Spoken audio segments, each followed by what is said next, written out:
Pause for a moment. Breathe.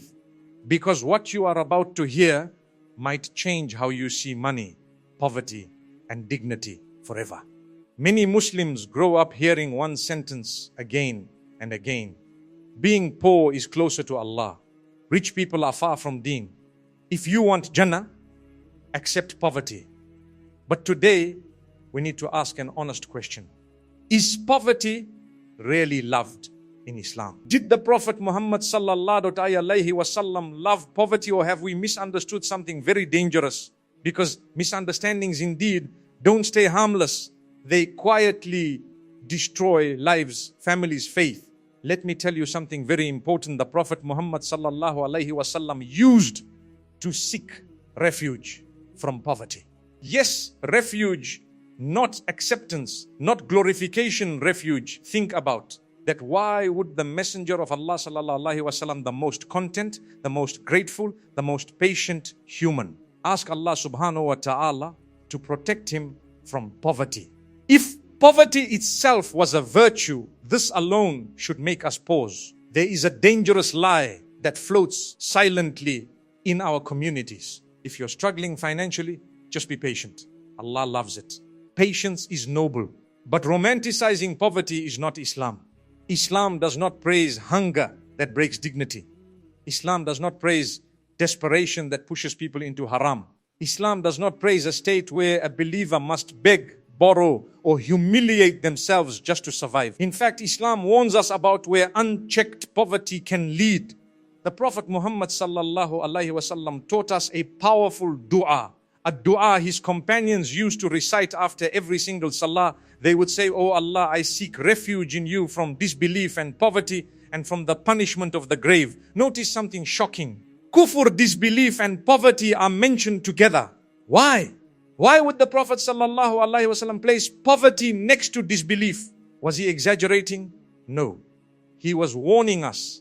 Scholars explain that poverty can break a person internally. Not everyone, but many. When a person is desperate, desperation leads to fear. Fear leads to compromise. Compromise leads to haram. And haram, if unchecked, leads to the weakening of iman. A person begins to say things they never thought they would say, do things they never imagined doing, blame Allah subhanahu wa ta'ala in their heart, question destiny, lose gratitude. This is not because they are evil. It is because poverty tests iman in brutal ways. And the Prophet sallallahu alaihi wasallam, out of mercy for his ummah, warned us before we fall. Now listen carefully. Islam does not teach greed. Islam does not teach luxury, obsession. Islam does not teach arrogance through wealth. But Islam does teach dignity. The Prophet Muhammad sallallahu alaihi wasallam was not poor by inability. He was capable of being extremely wealthy. His wife Khadija was one of the richest women in Arabia. If he wanted riches, they were already at his door. But he chose simplicity, not poverty. There is a difference. Simplicity is control. Poverty is helplessness. And Islam never celebrates helplessness. My brothers and sisters, ask yourself honestly, what kind of future do you want for your children? A future where they raise their hands to Allah subhanahu wa ta'ala with dignity, or a future where they raise their hands to people out of need? The Prophet sallallahu alaihi wasallam taught us that leaving your family financially independent is better than leaving them dependent on others. That is not dunya talk. That is prophetic guidance. As is why the dua matters. This is why understanding matters. And this is why Islam does not glorify poverty. It protects the believer from its spiritual dangers. And this is why Islam does not glorify poverty. It protects the believer from its spiritual dangers. Now we will go deeper. We will uncover the different meanings of kufr in this dua. Why poverty can silently damage gratitude, and how Islam balances tawakkul with action. Stay with me, because what comes next might heal wounds you never spoke about.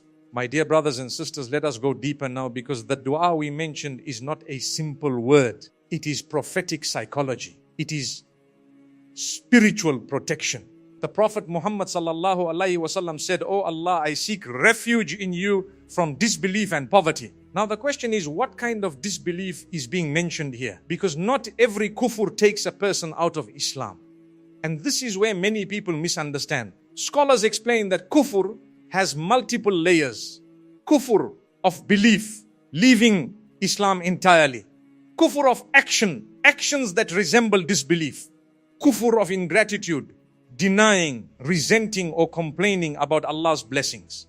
And this third one, this is where poverty becomes dangerous. When a person is squeezed by hardship for too long without relief, without support, without hope, something happens inside the heart. At first they say, Alhamdulillah. Then later, why me? Then eventually, what did I do to deserve this? And if the heart is not guarded, the tongue follows. Complaints replace gratitude. Anger replaces patience. Resentment replaces trust. This is kufur and ingratitude. Not open rebellion, but a slow erosion of iman. And the Prophet ﷺ wanted to protect us from reaching that place. Now listen carefully. Islam is not unrealistic. Islam does not say if you are starving, just smile. No. Islam says protect your faith first. That is why Islam allows concessions in extreme necessity. That is why Allah subhanahu wa ta'ala, Allah is all the just. But Islam also teaches us something powerful. Do not normalize a state that threatens your deen. If poverty begins to push you toward haram, make you humiliate yourself, make you dependent on people, make you fear creation more than the creator, then that poverty is no longer a test. It is a danger. This is why another dua of the Prophet ﷺ is so powerful. He used to say, "Oh Allah, I seek refuge in you from worry and grief, from weakness and laziness, from cowardice and miserliness, and from being overpowered by debt and the dominance of people." Do you see the pattern? Debt, power imbalance, being controlled by people. These are not praised states, because when a believer loses financial independence, they often lose moral independence too. They hesitate to speak truth. They tolerate humiliation. They obey people against conscience. Islam wants believers free, not enslaved by circumstances. Now, here is something very important. The Prophet ﷺ was not poor. He lived simply by choice. He gave away wealth intentionally. He did not cling to money. But simplicity is strength. Poverty is vulnerability. And Islam does not confuse the two. One of the great companions among the 10 promised Jah made a dua that may shock some people. He said, paraphrased, "Oh Allah, grant me honor and value. And there is no honor without action and no action without wealth. Oh Allah, poverty does not suit me." Subhanallah. He understood something profound. Wealth, when guided by iman, becomes a tool for worship. With wealth, you give charity, you support families, you strengthen communities, you protect yourself. From begging, you uplift others quietly. This is not dunya worship. This is deep empowerment. And look at the result. Allah subhanahu wa ta'ala answered that dua. That companion supported the Prophet sallallahu alaihi wasallam, continuously gifting him day after day for years. Not once, not occasionally, but consistently, because wealth, when paired with tawah, becomes sadaqah in motion. So my brothers and sisters, do not feel guilty for asking Allah subhanahu wa ta'ala for wealth. Feel responsible. Responsible to earn halal, spend wisely, give generously, protect your iman, leave your family dignified. The Prophet sallallahu alaihi wasallam sought refuge from poverty for a reason, and that reason was love for his ummah. Now we will talk about action, because dua without effort is a wish, and effort without dua is arrogance. We will talk about how Islam balances tawakkul and work, why sitting idle is not reliance, and how wealth becomes a means of purification, not corruption. Stay with me, my beloved brothers and sisters. Now we arrive at the balance, the place where belief meets action, where dua meets effort, where reliance on Allah subhanahu wa ta'ala becomes real, not symbolic, because Islam never taught us to sit still and call it tawakkul. The Prophet Muhammad sallallahu alaihi wasallam did not raise an ummah of wishes. He raised an ummah of doers. There is a dangerous misunderstanding today. Some people say, if Allah wants to make me rich, He will, and then they sleep, they delay, they avoid learning skills, they refuse effort. This is not tawakkul. This is self-deception. Tawakkul is not leaving the camel untied. The Prophet ﷺ said, tie your camel, then trust Allah. Tie the camel first, then trust. Here is the reality. Allah subhanahu wa ta'ala has placed laws in the universe. Seeds do not grow without planting. Provision does not come without movement. Skills do not appear without learning. Dua opens doors, but action walks through them. When you as Allah subhanahu wa ta'ala for wealth, seek halal income, improve your skills, be disciplined, be consistent, be patient. This is worship. Yes, work itself becomes ibadah when the intention is pure. Now let us address something very sensitive. Some people fear wealth. They say money corrupts. No, love of money corrupts. Wealth in the hands of a believer becomes charity, stability, protection, dignity. But wealth in the heart becomes a disease. The Prophet ﷺ warned us not against money, but against being owned by it. That is why he lived simply even when wealth came to him. Not because wealth is evil, but because freedom of the heart is priceless. My brothers and sisters, understand this deeply. Islam does not glorify struggle for its own sake. Islam glorifies purpose. If wealth helps you, pray calmly, give freely, sleep without anxiety, raise children with dignity, serve the ummah, then that wealth is a blessing, not a trial.